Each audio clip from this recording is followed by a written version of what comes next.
So we just got information for PVE, a new map and game mode for PvP, and a teaser to the new hero. There's a lot of information that I'm going to uncover here, but I'm going to try and keep it as short and simple as possible for you guys. So firstly, we finally got a release date on the PvE content, which will be coming out on August 10th, alongside the Game Pass. This is something I'm actually quite excited for, as we were all pretty disappointed by the cancellation of the skill trees in the PvE content. And I'm hoping this will also bring back a lot of players who have left, a lot of content creators who put their foot out to try other games like Valorant, and maybe we might be able to see Overwatch kind of return to a more popularized state with a lot more attention to the game in a positive way. There's also going to be some PvE co-op content on King's Row with some stuff that was leaked, some hidden parts of the map which was leaked early on into Overwatch 2's life. That will be rehashed and used for its PvE content for a side story, I think very similar to the archive events. Now, we're also going to be getting a new core game mode, which will be Flashpoint, with 2 brand new massive maps based off of the Overwatch locations. I'm actually quite excited for this game mode, as it very much reminds me from the description of the long control point mode in Team Fortress 2. And I'm actually very excited for this because I love that mode in Team Fortress 2, and a lot of competitive Team Fortress 2 was played on that. So I'm very interested to see how that will translate into an Overwatch style game with instead of us having subclasses and items, we have our linear heroes but with ultimates. I'm very excited to see how this would translate, and it sounds like a lot of fun, and I am very excited to see what they do with it. For those of you who have spent countless hours on your hero, you're finally being rewarded as we're getting hero masteries. They're going to be making hero mastery courses for each hero, and even better on top of that, they will be a leaderboard so that people with the best times, I'm guessing, will be showcased and have their name out there. I feel like something like this is very good for the game, as it gives people more things to do outside of just Q Comp, Q Quick Play, and Q Arcade. And it allows people to actually showcase their true skill on their hero and give people things to do. I'm hoping that maybe there's some sort of reward for being top 10 or something like that.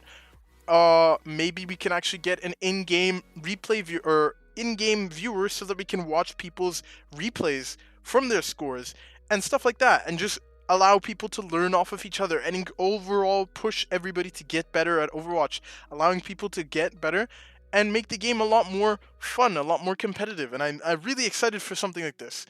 We'll also be getting a practice range 2.0, or not really 2.0, but we're going to be getting a rehash to the practice range, which I think finally, because ever since Overwatch 1, I've been using the better practice range custom map, just because the one that was provided by Blizzard was kind of bare bones, very underwhelming, and as far as we've seen so far, it looks like we're going to be getting something kind of like a grid shot dot warm-up which we can use, and I think things like that, small progression, is always great, because unfortunately, I'm going to be honest, the practice range was pretty bad.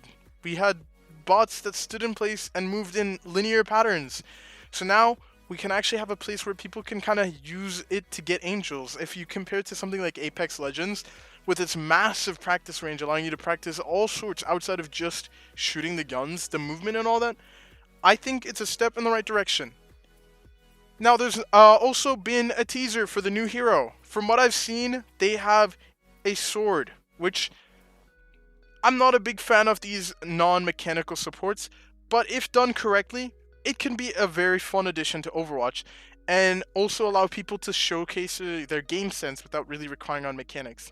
I've never been a big fan of these non-mechanical supports such as Brig, Moira, Mercy, as they've been kind of unhealthy for the game and very just toxic in terms of how much they do for the amount of effort that they put in.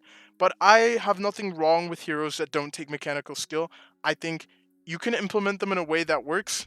Characters like Reinhardt, for example, Winston, very game sense heavy characters, and I think maybe this will be a nice opportunity to see another support that is pretty game sense heavy without being stupid or broken or annoying.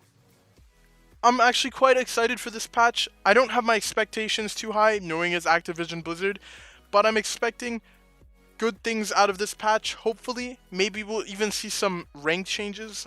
We never know. But I'm really hoping this will bring a lot of content creators, a lot of players back, as I love Overwatch. This game has been a big part of me and a lot of fun, and I think I speak for a lot of us, we really don't want to see this game die.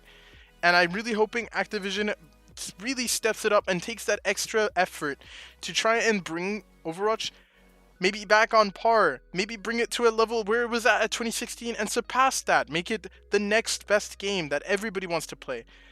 We don't know how things will work, we don't know how the management is, and we know Bobby Kotick is still in charge, so maybe that will never happen, but at least bring Overwatch back to the point where people are actually okay playing the game, where, people aren't worried about losing their job making content for this game.